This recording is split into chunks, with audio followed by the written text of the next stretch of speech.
You're going to come up again to the gear to get to the settings, and we're going to work in the General tab, which is the first one that should open all the way over on the left. These are the settings that we will recommend you getting started with. You can tweak them as you would like down the road. Language, just leave as English. Maximum page size, you can set that. We just leave it as the default. I recommend leaving shortcuts off unless you know the shortcuts. Keep external content as is. Browser connection can stay. Conversation view, I'm going to recommend that you leave that on. It will thread all of your conversations. You can always come back and turn that off, and then the emails will all be listed in chronological order. But the conversation view, leave it on for a few weeks, try it, and see what you think. Because we enabled in the labs the undo send is here. If you do not see undo send, you're going to have to go to the labs tab and turn that one on.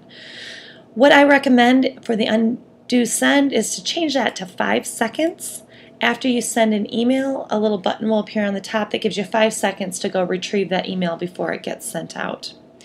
Stars, I recommend turning on all stars. That way you have a bunch of different ways to star email rather than just the one. So now you can flag email with all of these symbols by clicking through them.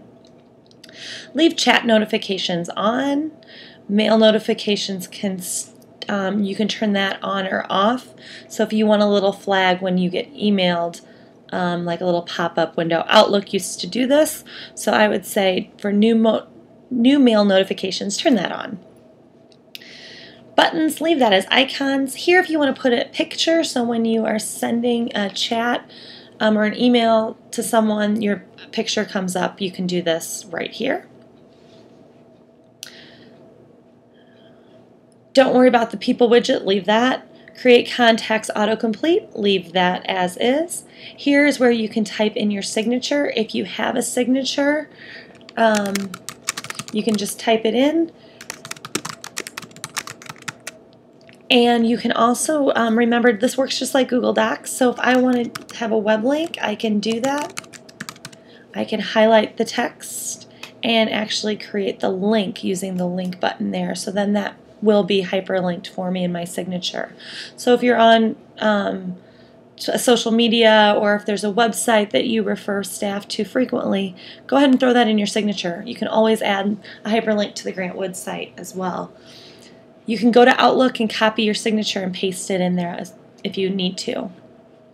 The next thing, I'm going to recommend that people have no indicators for the personal level indicators. It's confusing unless you have a real good sense of it. Snippets, show the snippets, that's fine. The vacation responder, you'll only do this when you are out of office. So in the summer or over a break, if you are gone on vacation, feel free to go ahead and set this up to send your contacts a bounce back message. Once you get done, outgoing message, leave that the same, but once you get done, make sure you hit Save Changes, and then all of those changes will apply to your new email.